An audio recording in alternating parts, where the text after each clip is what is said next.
Middle east और मशरिक़ वस्ता में जिस तरह से कशीदगी बरकरार है, ऐसे में अब लगातार बातचीत का भी दौर चल रहा है। अरब ममालिक या मशरिक़ वस्ता के ममालिक ये चाहते हैं कि यह जंग ना हो तो बेहतर है, और दूसरी तरफ अमेरिका और इजराइल ने भी बातचीत की है। बेंयामिन नेतन्याहू और डोनाल्ड ट्रंप की भी बातचीत हुई है, और उसके बाद अमेरिका ने यह इशारा दिया है कि एक तरह से जंग ना हो तो बेहतर है। लेकिन फिर भी जिस तरह ईरान एक तरह से डटा हुआ है, ईरान असल में पूरी तैयारी के साथ है, और ईरान ये समझ रहा है कि चाहे अमेरिका हो या इजराइल, ये दुनिया की वो बदतरीन ताकतें हैं जिन पर भरोसा नहीं किया जा सकता है। ये वो मुल्क हैं जो वादा खिलाफी करते ही करते हैं, क्योंकि अमेरिका एक तरफ ये भी कह रहा है कि वो जंग नहीं चाहता है, और दूसरी तरफ ये भी बयान आता है कि उसका जो बहरी बेड़ा है वो पहुंच रहा है, जो जहाज है वो भी अब पहुंच रहा है मशरिक़ वस्ता, और अब्राहम लिंकन पहले से पहुंचा हुआ है, तैयारियां पूरी हैं। तो अमेरिका और इजराइल पर भरोसा नहीं किया जा सकता है। लेकिन दरअसल अमेरिका को एक बड़ा डर भी सता रहा है, और यह डर इस वजह से भी है कि अमेरिका दरअसल बहुत ज़्यादा अपने आप को महफूज महसूस नहीं कर रहा है। अमेरिका दरअसल वो पावर है, वो ताकत है, वो मुल्क है जो दुनिया भर में, जिसके सिक्योरिटी फोर्सेस एक तरह से फैले हुए हैं, दुनिया भर में उसके तंसीबात फैले हुए हैं, दुनिया भर से उसका ट्रेड और उसकी डील एक तरह से होती है। तो ऐसे में अमेरिका बहुत डरा हुआ है कि अगर ईरान के साथ जंग छिड़ती है, मशरिक़ वस्ता में जिस तरह से कशीदगी है, और यह कशीदगी अगर जंग में बदलती है, तो फिर अमेरिका को बहुत बड़ा नुकसान उठाना पड़ेगा। दरअसल ईरान और अमेरिका की बात की जाए तो इनके दरमियान तो कशीदगी दहाइयों से रही है। कई साल दरअसल गुजर गए, लेकिन यह कशीदगी एक तरह से कम नहीं हुई है। और ईरान को आप देखिए कि किस मजबूती के साथ जमीन पर टिका हुआ है, चाहे मुख्तलिफ सियासी, अस्करी, इक़्तिसादी और गैर रिवायती यानी हाइब्रिड वारफेयर जो अलग अलग महाज है, वहां पर अमेरिका एक तरह से घेरता रहा है। अमेरिका हमेशा एक तरह से आप ये कह लीजिए कि हमेशा ईरान को पिंजरे में अमेरिका ने बंद करके एक तरह से रखा है। यानी ईरान की हालत उस परिंदे की तरह से है जो एक पिंजरे के अंदर बंद करके रखा जाता है, और जिसके ऊपर बहुत सी तरह की पाबंदियां होती हैं। बिल्कुल उसी तरह की हालत ईरान की है।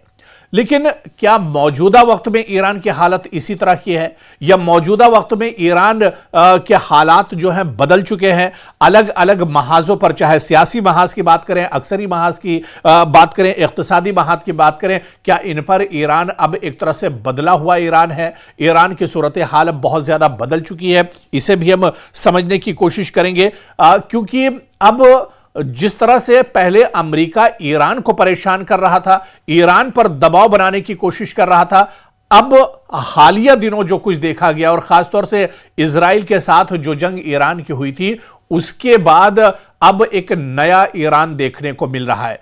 तमाम महाज पर, खासतौर से जंगी महाज की, अस्करी महाज की बात करें, या फिर इक़्तिसादी महाज की बात करें, या लेटेस्ट टेक्नोलॉजी की बात करें, इन सब में अब ईरान दरअसल एक बदला हुआ और एक नया ईरान दिखाई दे रहा है।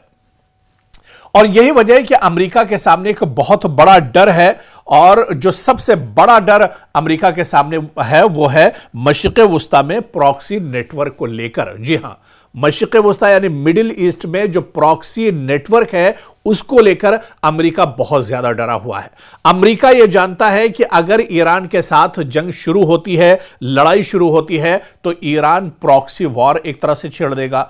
अब आप ये कहेंगे प्रॉक्सी वॉर क्या होती है, इसे भी हम समझने की कोशिश करेंगे। दरअसल प्रॉक्सी वॉर के जरिए ईरान कहीं ना कहीं अमेरिका पर एक बहुत बड़ा दबाव बना रहा है। आप देखिए कि ईरान ने खित्ते में इत्तेहादी और मुसल्लह ग्रुपों का एक नेटवर्क कायम किया है, जिसे बाज औकात एक्सेस ऑफ रेजिस्टेंस भी कहा जाता है। ये दरअसल जो एक्सेस ऑफ रेजिस्टेंस है, ये ईरान के हक में है, और यही एक्सेस ऑफ रेजिस्टेंस जो है, या यही जो नेटवर्क है ईरान का, ये बहुत मजबूत है। अमेरिका इसको भेद नहीं पा रहा है, या अमेरिका के पास इसका एक तरह से जवाब नहीं है। और इस एक्सेस ऑफ रेसिस्टेंस में, इस नेटवर्क में ईरान के साथी कौन कौन है, इनमें लबनान से हिजबुल्लाह है, गजा में अगर आप आ जाते हैं फिलिस्तीन में तो हमास है, इसी तरह से इराक में अगर आप आ जाते हैं तो पॉपुलर मोबिलाइजेशन फोर्सेस हैं जो एक तरह से ईरान के हक में खड़ी हैं। यमन में अगर आप आ जाइए मशरिक़ वुस्ता में तो जो हूसी मुजाहिदीन हैं, हूसी जो लड़ाके हैं, ये एक तरह से इस नेटवर्क में शामिल हैं।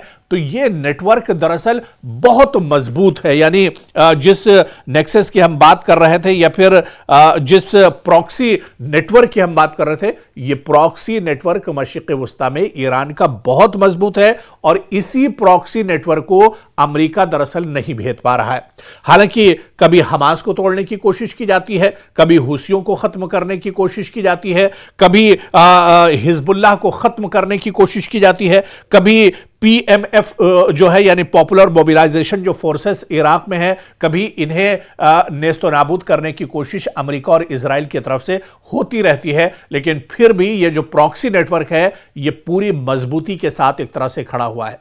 गजा की मिसाल आपके सामने है। गजा में हमास को खत्म करने के लिए इजराइल ने जंग छेड़ी थी, 1 साल से ज्यादा यह जंग चली, लाखों लोगों का कत्लेआम किया गया, मारे गए, लेकिन हमास खत्म नहीं हुआ। हमास के मुजाहिदीन आज भी जमीन पर लड़ाई कर रहे हैं। हमास के मुजाहिदीन आज भी उनके पास हथियार और गोला बारूद है और वो जंग में एक तरह से शामिल है और कहीं ना कहीं वो एक तरह से मौजूद हैं।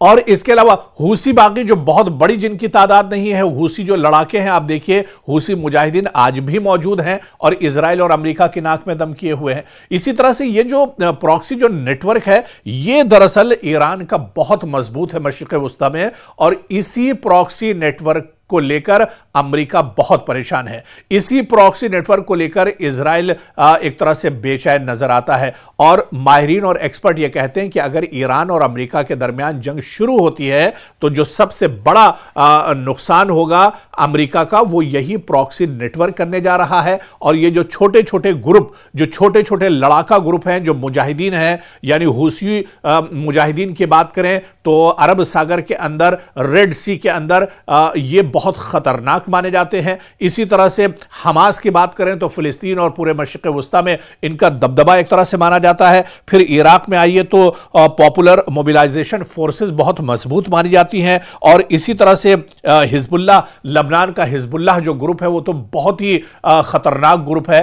तो ऐसे में अमेरिका के सामने दरअसल चैलेंजेस बहुत हैं और इसी वजह से अमेरिका दरअसल आगे नहीं बढ़ पा रहा है या अमेरिका यह फैसला नहीं ले पा रहा है कि मशरिक़ वुस्ता में वो कदम आगे बढ़ाए या फिर कदम पीछे खींचे।